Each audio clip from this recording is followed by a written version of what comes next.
L'aménagement de sentiers dans un milieu naturel, particulièrement dans un marais, est un défi en soi. Imaginez-vous qu'au début, les bénévoles l'ont fait à pic et à pelle en voyageant les matériaux à la brouette. Alors, dans cet épisode, nous allons vous raconter l'histoire du début des sentiers. Malheureusement, vous ne le savez peut-être pas, aujourd'hui, plusieurs sentiers sont fermés et nous avons l'ambitieux projet de faire la réhabilitation. Les sections de sentiers qui sont fermées, ce sont parmi les plus beaux, notamment pour les paysages, qui sont un élément signature de la MRC Manfred-Magog, mais également pour la recherche.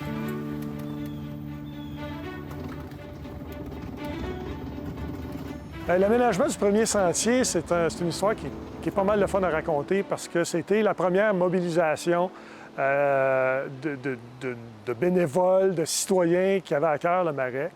Et dans le fond, la petite histoire, c'est qu'on a décidé, puis ça avait plusieurs objectifs, dont un, de montrer notre sérieux face aux deux conseils municipaux. Il faut se rappeler qu'il y avait le canton de Magog d'un côté, puis il y avait la ville de Magog de l'autre côté de la rivière aux Cerises.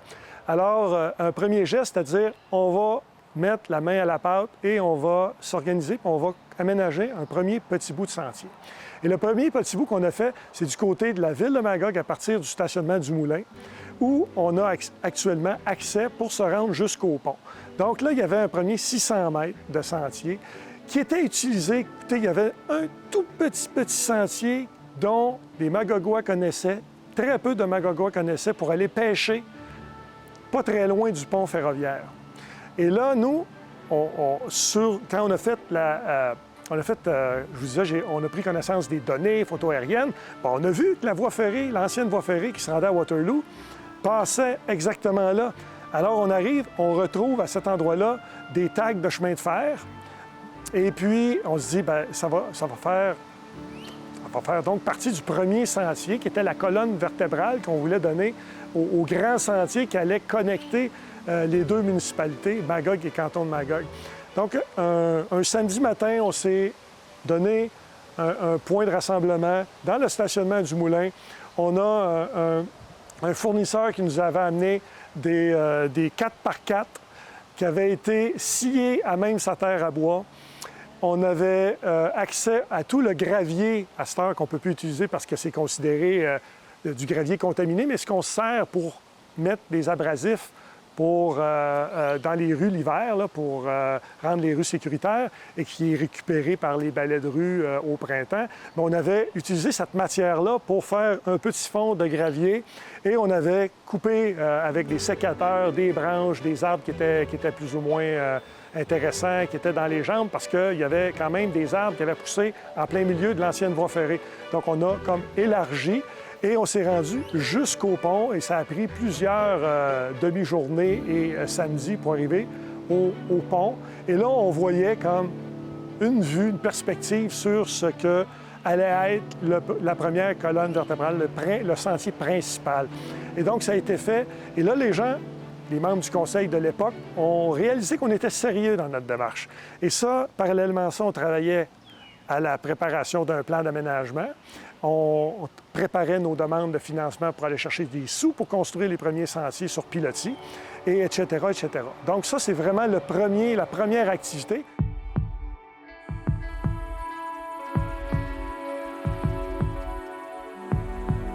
Nous, on a fait un plan. Le plan, on l'a suivi. Et il a été accepté, il a été comme approuvé par les deux municipalités. Puis à un moment donné, vous avez su ce qui s'est passé. Hein? Bon, le canton de Magog a été fusionné à la ville de Magog, mais il reste que les élus ont poursuivi leur démarche, nous ont appuyés et se sont engagés financièrement également pour soutenir l'organisme, mais aussi la construction des infrastructures. Donc, on y est allé avec une infrastructure qui était unique, que personne n'avait fait. Une infrastructure aussi longue là, de passerelles sur pilotis. On avait des études géotechniques, mais qui n'avaient peut-être pas été faites en fonction de la capacité qu'on qu'on utilise aujourd'hui. Donc, les infrastructures qui ont été faites à l'époque étaient uniques en soi. Et ça a nécessité plusieurs millions de dollars en termes de financement pour construire des passerelles. Malheureusement, il y en a plusieurs qui ont été comme fermées. On espère qu'un jour, certaines de ces passerelles-là pourront être réactivées, reconstruites en fonction des nouveaux standards, comme celles qui ont été reconstruites il y a quelques années, qui sont extrêmement solides et qu'on sent beaucoup plus pérennes dans le temps en termes de durabilité.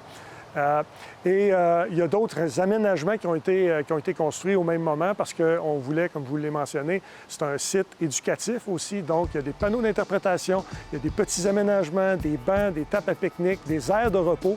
Tout ça faisait partie de la vision de départ qui figure toujours dans le plan. Puis, il n'y a pas eu beaucoup de modifications par rapport au plan. Il y a une tour d'observation qui n'a pas été construite et il y a le pavillon, le CIM, qui, au lieu d'être construit sur le plateau, a été ramené plus près de la route. Puis je pense que c'est une bonne décision parce qu'il est beaucoup plus visible. Le stationnement, on garde les voitures près de la route plutôt que les amener trop profondément sur le site du Marais. Et il y a plein d'avantages par rapport à ça. Puis aussi amener les services aqueducs et égouts, qui était aussi un défi technique. C'était beaucoup plus facile de le faire par le chemin roi que d'amener ça à travers le boisé et déboiser un paquet de plusieurs centaines de mètres pour ce faire.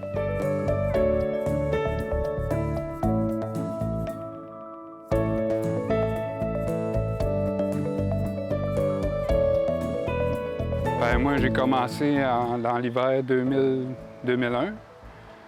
C'était un programme sur l'insertion sociale à l'aide sociale. Puis j'ai appliqué, puis j'ai pu commencer à travailler ici.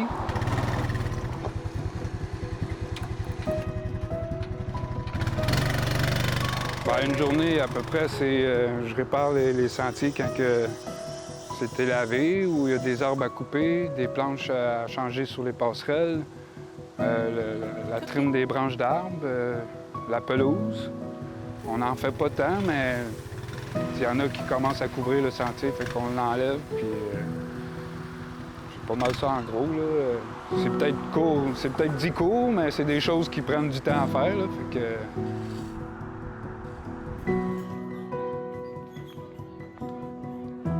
Le sentier des Parilines, lui, on a commencé par faire le tracé à pied. On était voir avec le collègue Benoît.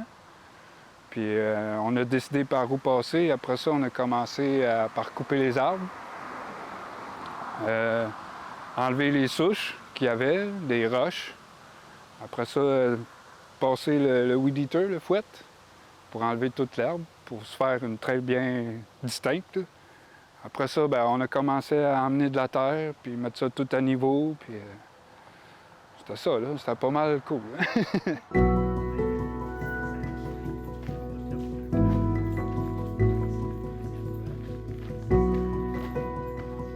Donc, c'est un tout petit sentier, hein, il fait quelques centaines de mètres.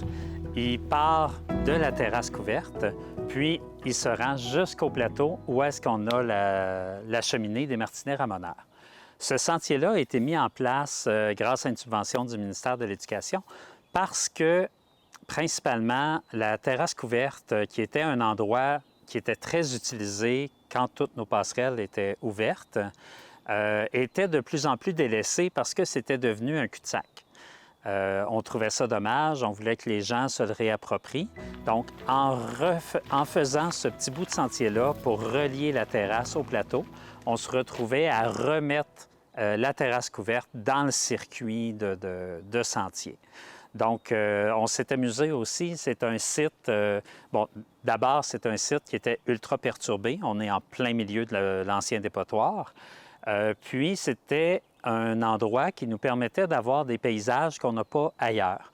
Donc, on passe sur le site de l'ancienne voie ferrée. On a un endroit, une aire de repos avec des bancs qu'on appelle la place des Ormes, qui est vraiment situé dans la tranchée qui avait été creusée pour la voie ferrée. On passe aussi sur ou plutôt à travers une population de vinaigriers qui donne vraiment une toiture végétale à côté du sentier qui donne vraiment un coup d'œil qu'on n'avait pas ailleurs.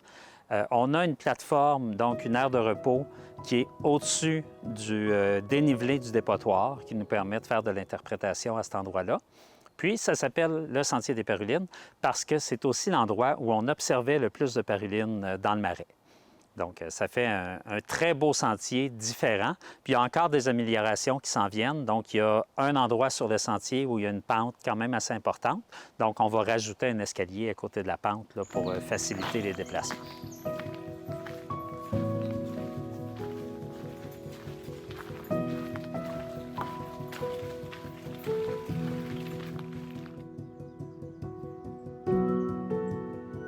Actuellement, on est situé sur les passerelles du Marais et à l'entrée d'une passerelle qui est fermée depuis déjà 2009. On sait que les passerelles ont été construites en l'an 2000 et puis depuis 2009, on les a fermées une après les autres. Ici, c'est l'entrée du sentier du Petit Houx, qui est un endroit phénoménal, mais que la population n'a plus accès à cause que les passerelles sont pourries, détruites, complètement fermées.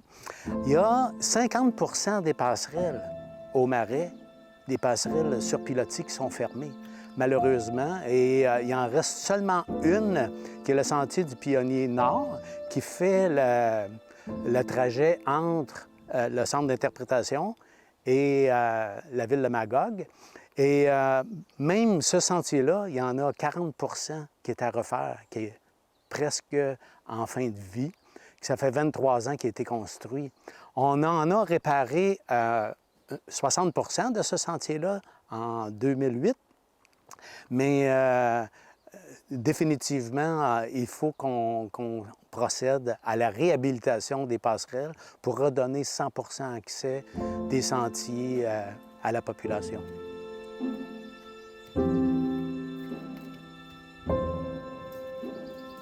Actuellement, on est en planification pour refaire ces sentiers-là, réhabiliter ces sentiers-là. Malheureusement, ça implique beaucoup de coûts. Pour les refaire dans les normes, comme on a fait le Sentier du Pionnier Nord il y a déjà 5 ans, et pour que ça puisse durer un 25-50 ans. C'est un projet pour tout réhabiliter les sentiers qui ont été fermés. On parle d'un projet de l'ordre de 6,5 millions de dollars.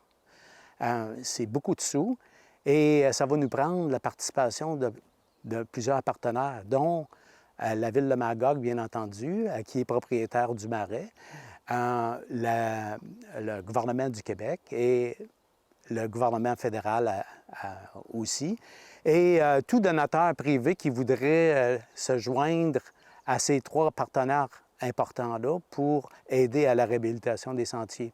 On sait que le Sentier du Pionnier Nord, qui permet la traverse entre le centre d'interprétation et la ville de Magog, on sait que selon les rapports des ingénieurs, il reste maximum 1 an, 1 an et demi, avant 2 ans maximum, avant qu'on doive le fermer définitivement. Et on n'aurait plus accès à ce moment-là à traverser le Marais, ce qui serait catastrophique pour la population. Vous êtes plus de 250 000 personnes à fréquenter les sentiers chaque année. C'est beaucoup de pression, ça, sur un milieu naturel. Et vous savez, nos partenaires insistent pour que l'accès soit gratuit. C'est d'ailleurs un élément de fierté pour nous. Oui, il y a des frais pour le stationnement, mais savez-vous que la municipalité remet les profits à l'organisation? Donc, si le cœur vous en dit pour aider l'organisation, vous pouvez toujours faire des dons ou devenir membre. Et espérons-le que les subventions seront au rendez-vous pour la réhabilitation des sentiers. Oui, c'est un ambitieux projet, mais nous y tenons et nous voulons préserver ce lieu accessible à tout le monde pour les générations actuelles et futures.